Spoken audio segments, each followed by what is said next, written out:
Bonjour à tous. L'émission de cette semaine consacrée à l'histoire de Jérusalem a en soi sa propre histoire. Nous sommes en fin d'année dernière. Je suis en voyage à Prague et comme tous les matins en me levant, je compulse 3-4 quotidiens pour rester informé, dont Le Monde, Libé, Le Parisien, Le Figaro.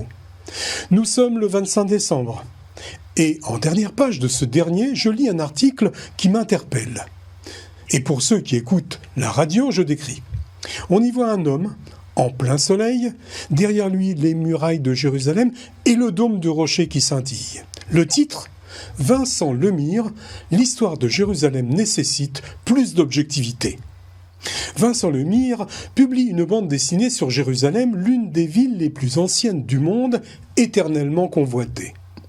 Nous connaissons tous de près ou de loin à travers nos lectures, des échanges, la Torah, nos voyages, des films, l'histoire parcellaire de Jérusalem. Peut-on séparer l'histoire juive de celle de Jérusalem ?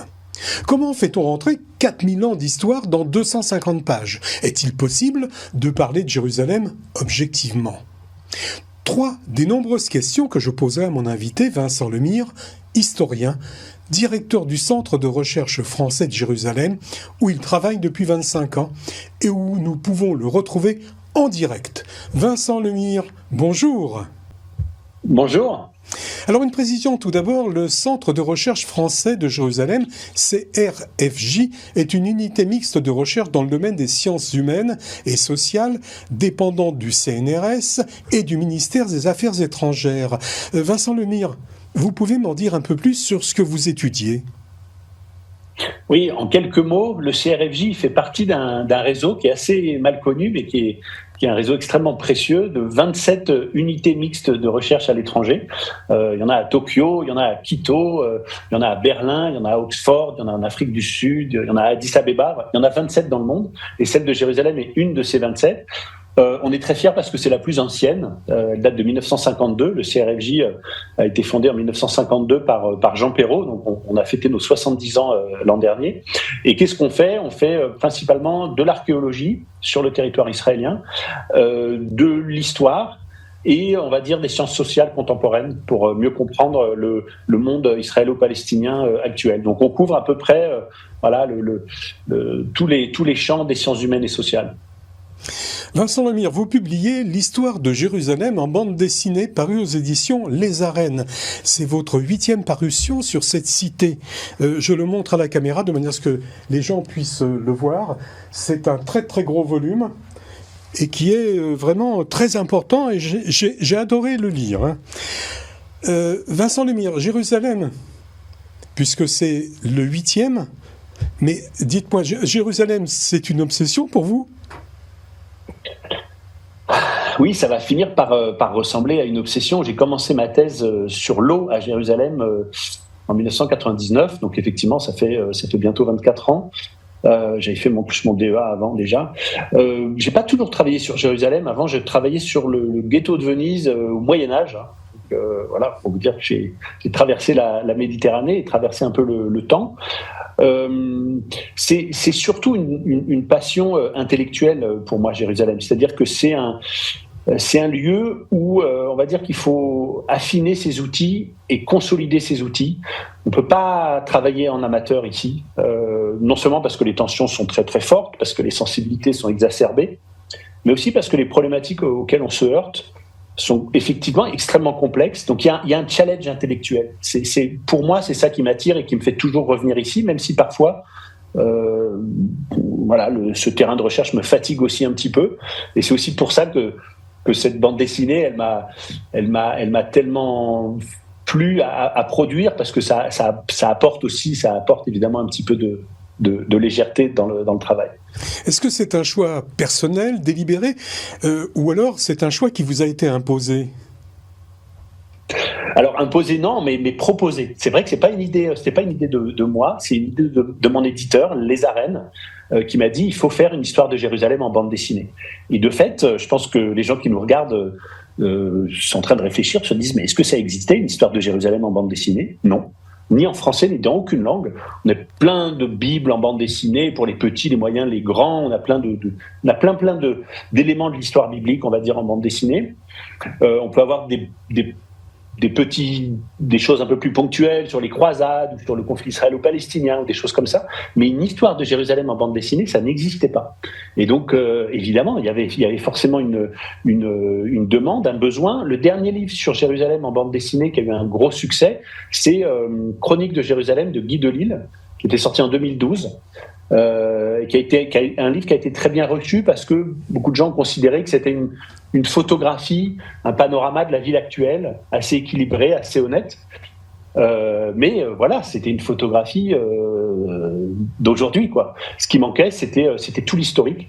Et il était évident qu'il y avait un énorme défi à relever. Si ça n'existait pas, c'est bien que ça devait être assez compliqué à faire, ce dont je me suis rendu compte. Je pense que vous avez dû penser à l'éditer dans d'autres langues, automatiquement, en anglais, peut-être en espagnol, en italien. Alors oui, il y a plein de traductions qui sont en cours.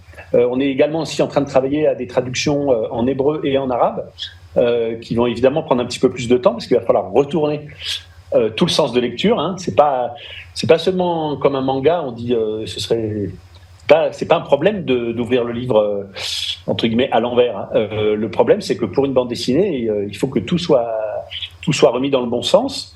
Et comme il y a de l'architecture, vous comprenez bien que quand il y a des vues, par exemple, du Mont des Oliviers, on peut pas se retrouver avec la mosquée Al-Aqsa au nord du Dôme du Rocher. Absolument. Donc il va falloir, pour l'hébreu et pour l'arabe, faire quelques interventions graphiques. Mais sinon, il y a aussi une traduction en coréen qui est en cours déjà, en espagnol, l'anglais également, évidemment. Oui, Jérusalem est une ville-monde, c'est une ville à vocation universelle, et donc cette bande dessinée intéresse potentiellement le monde entier. Il y a quand même 70% de l'humanité qui dépend de l'un ou l'autre des trois monothéismes. Alors Vincent Lemire, vous avez compilé 4000 ans d'histoire d'une ville 3 fois sainte dans 250 pages. Quelle est la différence fondamentale avec vos 7 parutions précédentes ? La grande différence, ce sont les personnages et les dialogues. Et c'est d'ailleurs ce qui explique que ça m'a pris tellement de temps. Moi, je me disais, vous l'avez dit, c'est mon 8e livre sur Jérusalem, une BD. Je me suis dit, ça va aller vite et je vais avoir juste besoin de résumer ce que j'avais déjà dit. Et voilà, la seule difficulté, ça va être ça, de résumer. Mais en fait, pas du tout. Je me suis assez vite rendu compte que moi, je voulais pas faire un cours magistral illustré, hein, une sorte de conférence illustrée par des dessins. Je voulais vraiment une vraie bande dessinée avec des personnages et des dialogues. Et quand j'allais piocher dans mes livres précédents, et comme dans la plupart des livres d'histoire, il y a très peu de dialogues et assez peu de personnages. On a beaucoup d'analyses, ça peut être plus ou moins pertinent, mais on va dire que ça manque d'incarnation. Donc ce que j'ai dû aller chercher dans les sources, dans les archives, un petit peu partout, ce sont des personnages qui me permettent de raconter cette histoire.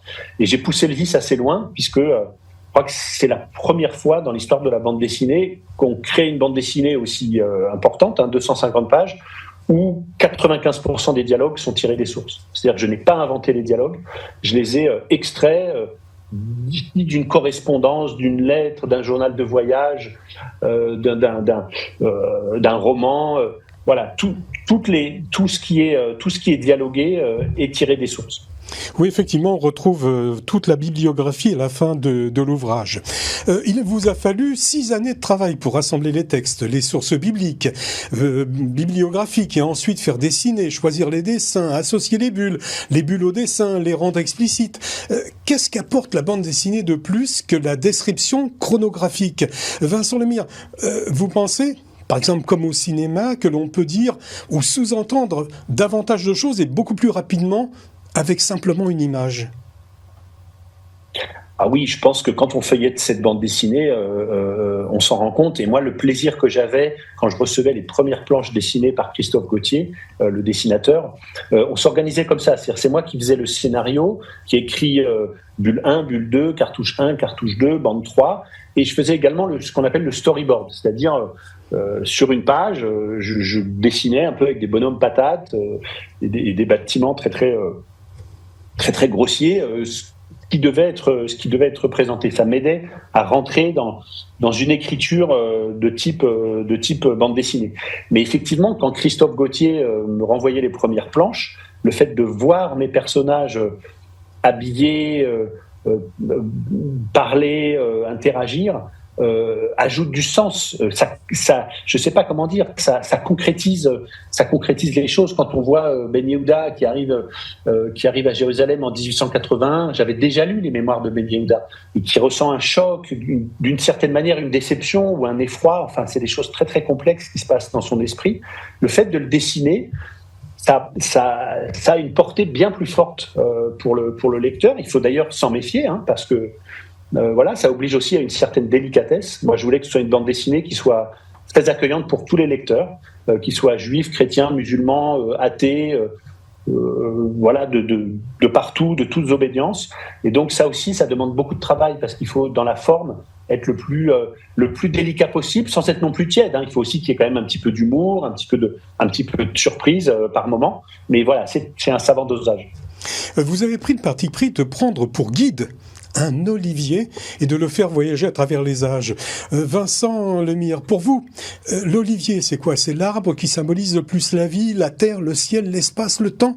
L'homme, peut-être ? Alors, dans les 3 monothéismes, l'olivier, il est très très positivement connoté. C'est un arbre, on va dire, de paix et de prospérité. C'est pas un hasard d'ailleurs s'il porte le même nom en hébreu et en arabe, comme beaucoup d'autres arbres, Zaytoun, Zitoun. Donc c'est son nom. Olivier, Olivia. On sait que l'olivier est un arbre qui n'a pas de sexe, qui est un petit peu auto-reproductif.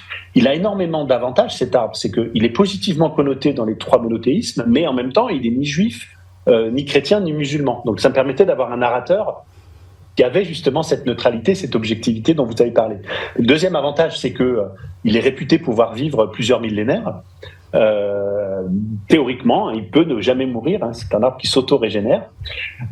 Et puis évidemment, il a un point de vue merveilleux sur cette ville de Jérusalem, parce qu'il est planté au sommet du mont des Oliviers, qui porte son nom. Et tous ceux qui ont été à Jérusalem, tous ceux qui nous écoutent, savent que du mont des Oliviers, on a une vue plongeante sur toute la ville.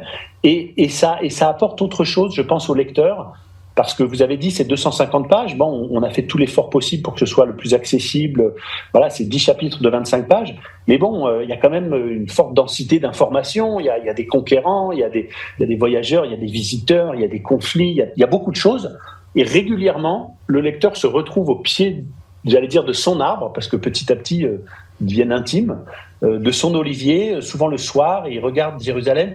Le fait de revenir souvent à ce point de vue, à ce point fixe, je pense que c'est assez réconfortant et j'allais dire sécurisant pour le lecteur qui est confronté à cette histoire. Alors tout au début de votre récit, vous posez des questions auxquelles vous ne donnez pas de réponse. Alors pourquoi une population s'est installée en cet endroit isolé, à 800 mètres d'altitude, au climat rude, dépourvu pratiquement d'eau, à l'écart des routes commerciales, à la géographie complexe et de plus, on le sait maintenant, situé sur la faille du Grand Rif, cette faille propice au tremblement de terre. D'ailleurs, à l'époque, on l'ignorait qu'il y aurait des tremblements de terre, et il y en a eu. Vincent Lemire, vos recherches archéologiques, vous ont-elles donné une explication à toutes ces questions que vous posiez ?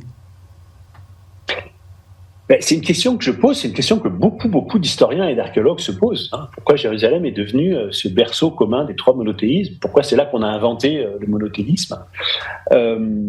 Pourquoi est-ce que David est parti à la conquête de Jérusalem ? Pourquoi il n'est pas resté à Hébron, à côté du tombeau des patriarches ? Enfin, il y a beaucoup de questions sans réponse. Alors, on sait que c'est une formule rabbinique bien connue, mais ce qui importe, c'est d'abord de bien poser la question avant d'avoir la réponse. Donc déjà, il faut déjà se dire, cette ville n'était pas forcément toute désignée pour avoir le destin qu'elle avait. Puis après, on peut faire autre chose, on peut dézoomer un petit peu et puis regarder un peu toutes les villes saintes de la région, et on se rend compte qu'en fait, elles ont toutes ce même positionnement un peu paradoxal. Hébron, Bethléem, Jérusalem, Naplouse, Sichem, toutes ces villes-là sont situées au sommet de la ligne de crête. Donc, c'est très impraticable, c'est difficile à atteindre, ça pose des problèmes d'eau. Pourquoi est-ce que toutes ces villes saintes sont au sommet d'une ligne de crête ? Voilà. Alors, il y a sans doute effectivement une explication du côté de l'anthropologie religieuse. Au sommet d'une montagne, on est au point de contact entre le ciel et la terre. C'est ce qui a souvent été dit pour Jérusalem. Moi, j'ajoute autre chose, c'est que je regarde cette même ligne de crête et je constate que à l'ouest de cette ligne de crête, il y a la plaine, il y a la Méditerranée, il y a les pèlerins, il y a le grand commerce occidental. Et puis à l'est de cette ligne de crête, il y a le Jourdain, la mer Morte et le désert. Et on sait bien que dans tous les monothéismes, les prophètes viennent toujours du désert. Et les prophéties arrivent toujours du désert. Et donc je crois qu'il y a un double point de contact en fait à Jérusalem. Un point de contact vertical entre le ciel et la terre, mais aussi un point de contact horizontal entre, on va dire, le monde des vivants et le monde des morts, l'Occident et les prophéties qui viennent toujours d'Orient. Je crois que c'est ça qui explique cette position très, très, très singulière et, vous avez raison, assez paradoxale. Jérusalem est une ville au départ, on l'a dit sans atout, qui néanmoins se développe, prospère, prend pendant un certain temps. Une ville de nombreuses fois envahie, pillée, démolie, dont les habitants ont été grévés de taxes, spoliés, tués, assassinés, dispersés sur tous les rivages de la Méditerranée, et qui s'est toujours relevée et demeure jusqu'à nos jours le centre du monde. Il n'y a pas un paradoxe à tout ça ? Mais si, il y a un plus, oui, il y a un paradoxe quasiment vertigineux. Comment cette toute petite bourgade perchée au sommet d'une montagne, maintes et maintes fois détruite, est devenue et est restée le nombril du monde pendant ces milliers d'années. Mais je crois que c'est quand même dans cette ville qu'a été inventé le monothéisme, inventé et réinventé d'une certaine manière, avec des déclinaisons riches et multiples, dont les christianismes, les islams, qui sont aussi nés à Jérusalem, qui sont aussi nés autour de cette pierre de fondation qui est ce fameux rocher d'Abraham, Ibrahim en arabe, qui se trouve aujourd'hui sous le dôme du rocher. Cette pierre de fondation, elle est absolument centrale dans toutes les traditions monothéistes. En fait, c'est le lieu de la première alliance entre le père de tous les hommes, Abraham, et le Dieu monothéiste. Le père de tous les hommes qui va jusqu'à accepter de sacrifier son propre fils en signe de confiance envers son Dieu unique. Cette tradition d'Abraham, Ibrahim, elle est vraiment commune aux trois monothéistes. Elle se situe, elle se localise très précisément au sommet de l'esplanade des mosquées Mont du Temple. Et je crois que cette centralité, ce pivot, a été suffisant pour que Jérusalem se relève en permanence depuis des milliers d'années, et quelles que soient, j'allais dire, les souverainetés et les grandes religions qui ont été souveraines sur place. Mon invité aujourd'hui, Vincent Lemire, directeur du Centre de recherche français de Jérusalem. Je le reçois pour la bande dessinée Histoire de Jérusalem, parue aux éditions Les Arènes. On le voit en lisant votre livre, à chaque époque, en parallèle avec l'histoire des hommes, que le sang a été versé pour Jérusalem. Vincent Lemire, vous qui êtes historien, à votre avis, l'histoire tourmentée de Jérusalem, est-ce qu'elle est commune, peut-être semblable à d'autres grandes villes du Moyen-Orient, ou elle est spécifique à Jérusalem ? Écoutez, j'ai envie de répondre les deux, mon général, parce qu'elle est à la fois commune à cette région, parce qu'on sait que Jérusalem, c'est un élément du Levant Sud, de la Terre Sainte, et on sait qu'il y a d'autres villes qui ont été disputées. On sait que cette région, en général, est particulièrement disputée. En même temps, il y a une spécificité, il y a une singularité, c'est que, encore une fois, c'est le berceau commun des trois monothéismes, et donc pour tous les grands empires qui se sont succédés dans cette région, depuis même les siècles avant notre ère, pratiquement jusqu'au début du XXe siècle, posséder cette ville sainte, posséder ce berceau commun des trois monothéismes, ça n'a pas de prix. J'avais une formule, c'est comme un joyau sur une couronne impériale. On voit bien qu'on a pu parfois abandonner, je ne sais pas, par exemple Saint-Jean d'Acre aux croisés, pourvu qu'on tienne Jérusalem. Ou Jéricho ou d'autres. Jérusalem, c'est tout à fait particulier. On le voit encore aujourd'hui. On voit qu'il y a des violences qui se déploient ici, qui sont qui dépassent d'une certaine manière, qui dépassent l'entendement, ou en tout cas qui dépassent la simple logique géopolitique qu'on peut voir même un petit peu autour dans la région, parce que la force symbolique de l'histoire de cette ville, et c'est ce qu'on comprend avec cette bande dessinée, est absolument indépassable. Vincent Lemire, vous mettez souvent, et vous l'avez dit, vous mettez l'accent sur un problème récurrent, c'est-à-dire l'eau. C'est impossible d'avoir de l'eau à Jérusalem ? Il n'y a pas de source ? Alors, moi, j'ai passé effectivement 8 ans de ma vie à faire une thèse sur l'eau à Jérusalem, qui s'appelait La soif de Jérusalem. Donc, c'est vrai que c'est un sujet qui m'intéresse beaucoup. Donc, c'est aussi pour ça que dans cette bande dessinée, on en parle pas mal. Ça permet aussi d'avoir une vision un peu plus concrète de la vie des habitants de Jérusalem. Je voulais pas faire une histoire de Jérusalem désincarnée. Les gens qui connaissent Jérusalem savent que, par exemple, en ce moment, il fait très froid, il va peut-être dans les jours qui viennent neiger, qu'on est à 800 mètres. Bon. On l'a dit tout à l'heure, c'est au sommet d'une ligne de crête. N'importe quelle ville installée au sommet d'une ligne de crête a des problèmes d'approvisionnement en eau. Parce que jusqu'aux années 1950, on ne savait pas transporter l'eau autrement que par gravité, c'est-à-dire d'un point haut à un point bas. Alors une ville qui est située à un sommet, c'est un problème. Il y a une seule petite source qu'on connaît, qui est la source du Gihon, qui est en contrebas de la vieille ville de Jérusalem, entre la vieille ville et le mont des Oliviers, mais c'est une source qui est évidemment tout à fait insuffisante pour les besoins en eau de la ville. Par contre, il y a une pluviométrie qui est importante, aussi justement parce qu'on est pour le coup sur cette ligne de crête, c'est un petit peu le mont Égual de la région. Et donc on crée des bassins. On sait qu'à Jérusalem, on crée des bassins. À Jérusalem, il pleut beaucoup. Je le dis toujours à mes auditeurs et j'espère que tout le monde est assis en nous regardant, mais il pleut tous les ans à Jérusalem à peu près autant en quantité qu'à Paris ou à Londres. Ça paraît incroyable, mais à peu près, quasiment, on est quasiment à 400 mm par an, et à Londres ou à Paris, on est à 500 mm. C'est tout à fait comparable. La seule différence, c'est que ça tombe sur 5-6 mois de l'année, et en quelques épisodes très très violents. Et en plus, on est donc sur cette fameuse ligne de crête. Donc l'enjeu, c'est pas tant la pluviométrie, il pleut relativement abondamment, c'est d'arriver à capter cette eau et à la stocker. Donc, comme vous l'avez dit, tous ces bassins et ces citernes souterraines, des milliers de citernes qu'on voit dans la bande dessinée et qui scandent aussi l'histoire de la vie. Depuis sa fondation, si petite soit-elle, il y a toujours eu une présence juive à Jérusalem. À votre avis, est-ce qu'on peut séparer l'histoire juive de celle de Jérusalem ?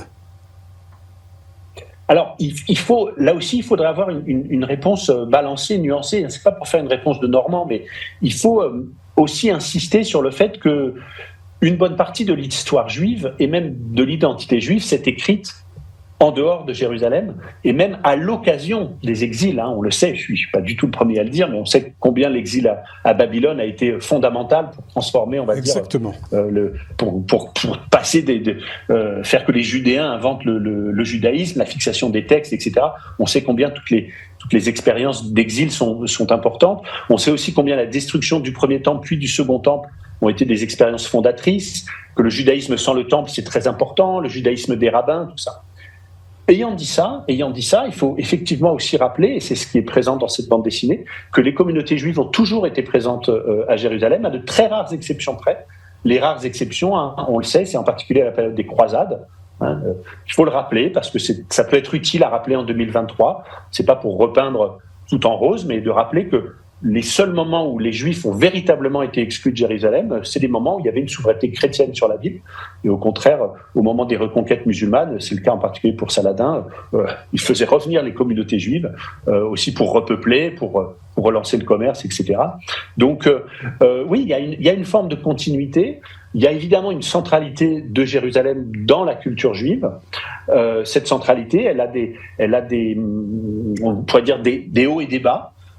Aujourd'hui, on est plutôt sur un haut en 2023, mais cette bande dessinée, elle va aussi, je pense, révéler à ceux qui nous regardent, qu'il y a plusieurs façons pour les judaïsmes de se tourner vers Jérusalem, de même qu'il y a plusieurs façons pour les musulmans de se tourner vers Jérusalem. C'est pas statique, c'est pas troisième lieu saint ou ci ou ça, ça évolue. Et les orthodoxies elles-mêmes évoluent très très paradoxalement, mais elles ne sont pas complètement figées. Si la cité était un lieu de pèlerinage pour les Juifs à l'origine, au fil des temps, elle l'est devenue également pour les chrétiens, pour les musulmans, et porte à même le statut de ville sainte universelle. Vincent Lemire, entre les exactions, vous soulignez qu'il y a eu de nombreuses périodes où les communautés cohabitaient harmonieusement. Vous avez parlé de Saladin tout à l'heure, mais il y en a eu bien d'autres. Alors, en fait, je pense que les lecteurs de cette bande dessinée, en refermant ce livre, vont se dire, mais il y a eu plus de moments de coexistence que de moments d'affrontement. Et en fait, c'est assez logique. Aujourd'hui, quand ceux qui nous regardent entendent parler de Jérusalem, c'est quand ça se passe mal, quand il y a un attentat ou des affrontements ou des violences. Et sur le plan historique, c'est un petit peu pareil. Si vous essayez si vous avez une petite culture comme ça, Jérusalem, vous voyez destruction du second temple par Titus, vous voyez les croisés, vous voyez la conquête perse, vous voyez, je sais pas, les émeutes de 1929, vous pensez comme ça à des grands moments d'affrontement. C'est normal. Quand il ne se passe rien, on en parle moins. Mais quand il ne se passe rien, c'est que ça se passe pas si mal. Alors comment on fait, c'est toujours pareil, comment on fait l'histoire des trains qui arrivent à l'heure? C'est moins facile à raconter. Il faut aller chercher des sources un petit peu plus profondes. Il faut trouver des personnages un petit peu moins tonitruants. Il faut valoriser aussi des personnages féminins parce que la moitié des habitants de Jérusalem sont des femmes et ça a toujours été le cas. Et il faut éviter aussi de raconter cette histoire que par le truchement, on va dire, des hommes, c'est-à-dire qu'ils soient religieux ou conquérants, pour le faire très court. Donc oui, effectivement, j'ai voulu aussi rendre justice à ces périodes on pourrait dire, de faux plats ou d'entretemps, où d'une conquête à l'autre, finalement, la coexistence s'organise. Ça ne veut pas dire que les gens s'adorent, ça ne veut pas dire qu'ils se prennent dans les bras, qu'ils se marient entre eux, etc. Ça veut dire qu'ils coexistent les uns et les autres. Ceux qui vont à la mosquée le vendredi, ceux qui vont à la synagogue le samedi et ceux qui vont à l'église le dimanche. Vincent Lemire, depuis plus de 2000 ans sur cette région, il y a eu invasion, guerre, destruction, pillage, reconstruction, déplacement et ainsi de suite pendant des décennies, des siècles même. Quelle est la part de l'histoire, de la mythologie, de la légende dans l'emplacement des lieux sacrés des trois religions ? Alors ça, c'est une très très bonne question et je pense qu'effectivement une bonne partie de cette bande dessinée est consacrée à ce sujet-là. La grande difficulté, quand on écrit une histoire de Jérusalem, c'est de prendre en charge à la fois l'histoire, la science, le factuel, et la mémoire. Et la mémoire, ça peut être aussi de la mythologie, ça peut être aussi de la légende. Pourquoi est-ce qu'il faut faire de la place aux mythes et aux légendes à Jérusalem ? Parce que ces mythes et ces légendes ont fabriqué de l'histoire bien concrète. On ne peut pas séparer les deux. Si les croisés envahissent Jérusalem et la transforment très très concrètement, c'est bien parce qu'ils sont habités par une mémoire chrétienne. Si aujourd'hui vous avez des juifs sionistes religieux qui vont sur l'esplanade du temple, c'est aussi parce qu'ils sont habités par cette mémoire du temple, du premier temple et du second temple. Donc on est obligé en fait de faire une place à ces deux aspects du passé, on va dire, histoire et mémoire, tout en rappelant qu'évidemment la plupart de ces lieux saints, ils sont souvent inventés assez tardivement. Les récits qui sont localisés sur ces lieux sont variables. L'empreinte de pied, on a toujours vu une empreinte de pied sur le rocher d'Abraham. Cette empreinte de pied, ça a été une fois Jésus, parfois c'est Mahomet, parfois c'est... Voilà, il y a des lieux qui restent et il y a des récits qui changent. C'est ça aussi qu'on va apprendre avec cette bande dessinée. Alors l'histoire est une chose, les croyances, la foi, tout autre. Comment l'ouvrage a-t-il été perçu par les dignitaires des trois religions monothéistes ? Je pense quand même que vous avez dû leur montrer quand même. Ah oui, bien sûr. Alors ça, écoutez, franchement, c'est ce qui, évidemment, nous fait le plus plaisir. Le livre est sorti il y a 3 mois maintenant quasiment, donc on a un certain recul.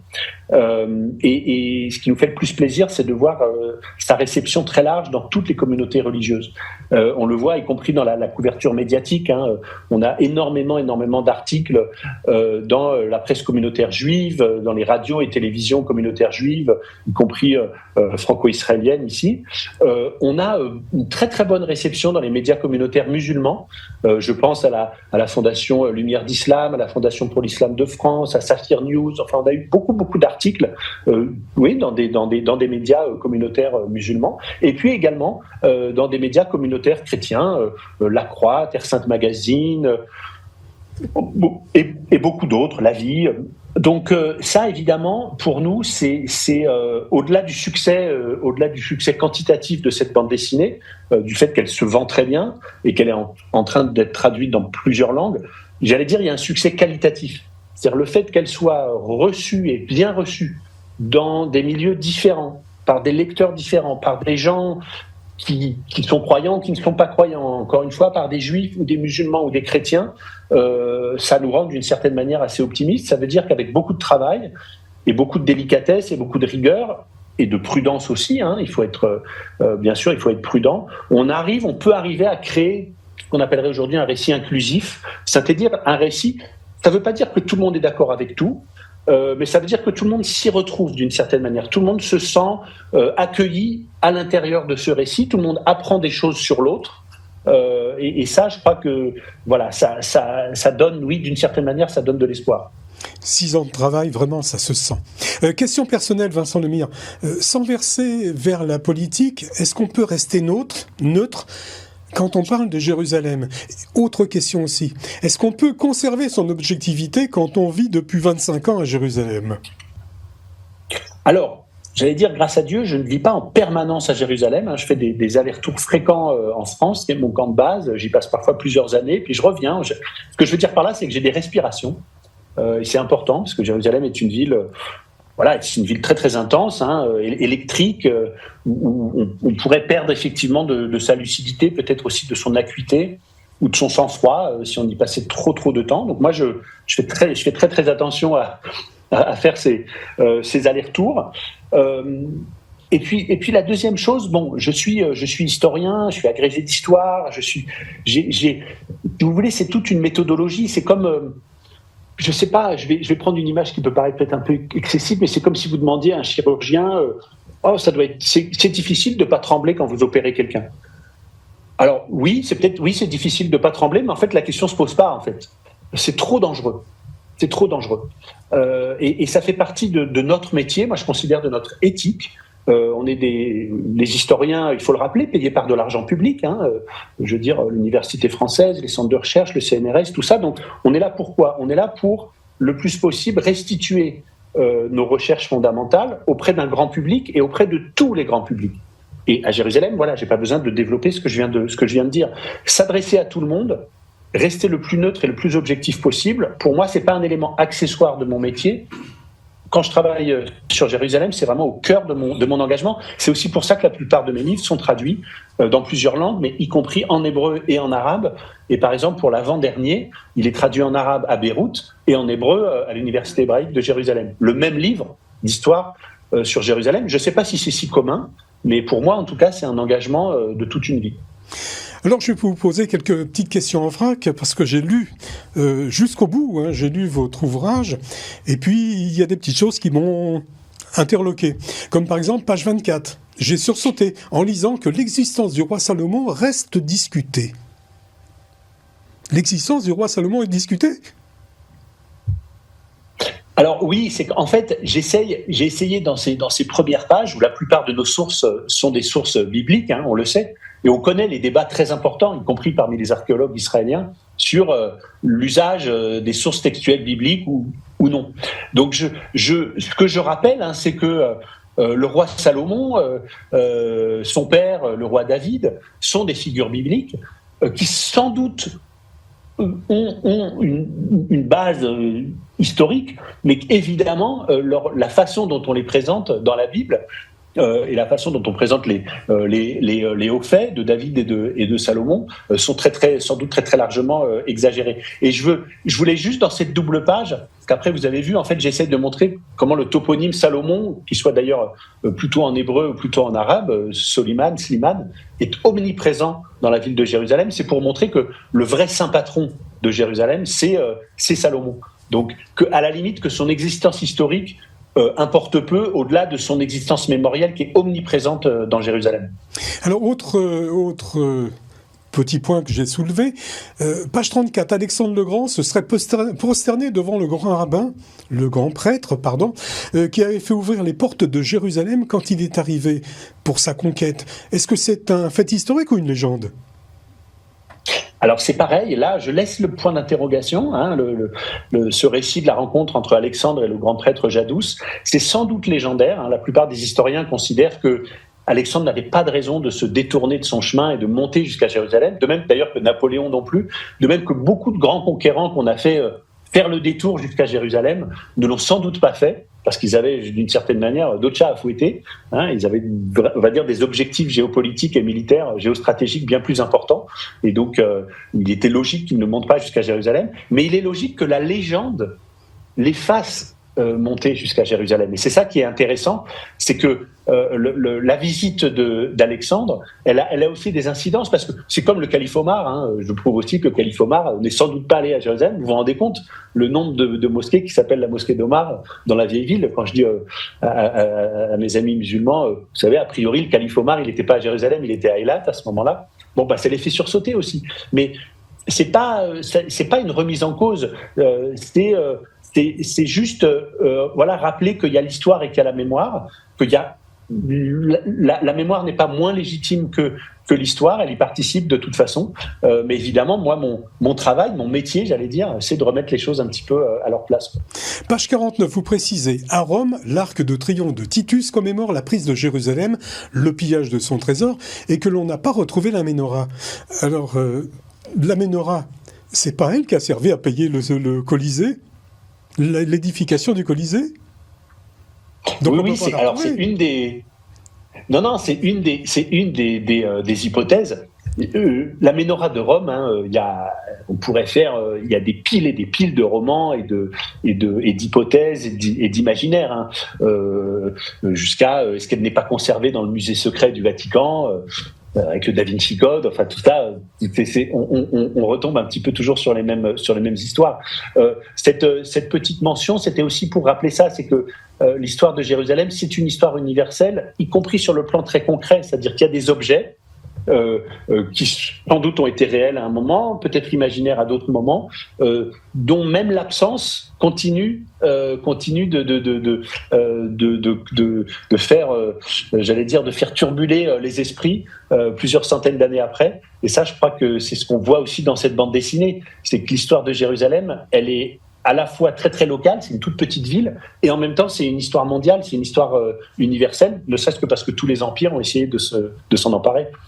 Alors, page 174, vous parliez de Bonaparte tout à l'heure, et la campagne d'Égypte, il voulait libérer Jérusalem et la rendre aux Juifs. C'est réalité ou légende ? Légende, encore une fois. C'est encore une légende. Mais alors celle-là, c'est une légende qui est tenace, que parfois d'ailleurs on retrouve dans des livres très très sérieux. Par exemple, dans le livre de Simon Sebag Montefiore, Montefiore s'est fait avoir par cette légende.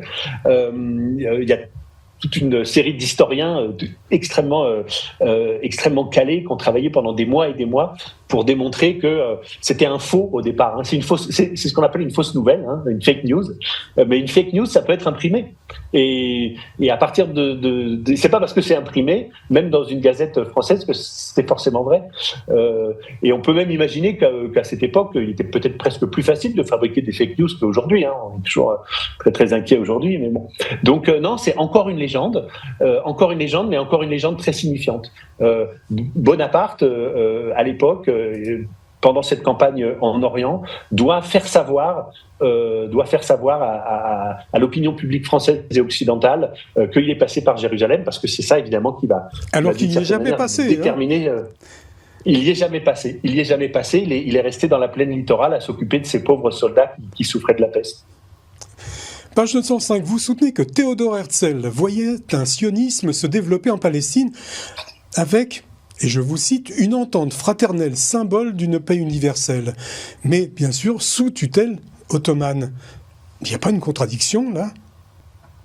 Mais oui, mais c'est aussi pour rappeler, c'est l'avantage de l'histoire, en fait, du récit historique, c'est de rappeler qu'il y a une complexité, qu'il y a une richesse en fait dans tous les phénomènes, et que même ce qu'on appelle aujourd'hui le sionisme, c'est complexe, que même dans la tête d'Herzl, c'était compliqué, qu'il y avait plusieurs options. Alors on les connaît, le projet ougandais, mais le rapport par exemple du sionisme à Jérusalem est extrêmement ambigu. Et alors, le rapport de Herzl à Jérusalem n'est pas ambigu du tout. Il déteste Jérusalem, ça c'est absolument certain. Mais la question de la tutelle ottomane, oui, aujourd'hui ça peut paraître paradoxal, mais si vous vous remettez dans le contexte de l'époque, se dire, dans ce grand empire, il y aura une zone, on va dire un foyer national juif, on peut reprendre ce terme un peu postérieur, il y aura un foyer national juif où les juifs seront en sécurité, où ils auront une grande autonomie avec des tribunaux rabbiniques pour toutes les affaires civiles, etc. Et surtout qu'à l'époque, c'est ce qui se faisait à l'époque. Et c'est ce qui était à l'époque. Voilà, donc c'était, on va dire, le modèle un petit peu. Donc effectivement, on se rend compte avec cette bande dessinée que des idées qu'on croit aujourd'hui très arrêtées, et encore une fois, j'y reviens, très figées, mais en fait, elles ont évolué, elles ont sinué d'une certaine manière dans l'histoire jusqu'à nous arriver aujourd'hui. Au début du mandat britannique attribué par le Conseil de la Société des Nations le 24 juillet 1922 et entré en vigueur le 29 septembre 1923, on rebâtit, on transforme, on embellit Jérusalem avec une certaine uniformité de pierres et de couleurs. Et donc, vous notez et vous écrivez, pas de briques, pas d'enduit, Jérusalem doit ressembler à son modèle biblique imaginaire. Alors c'est quoi ? C'est l'urbanisme britannique qui l'a décrété ou c'est Vincent Lemire ? Mais là, alors voilà, c'est vraiment notre entretien. Il est passionnant parce qu'il est vraiment sur Jérusalem entre histoire et mémoire.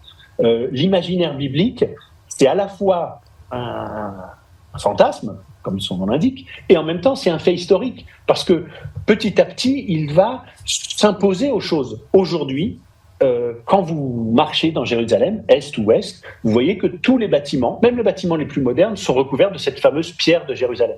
Même ceux qui sont en dessous faits en béton et en fer à béton.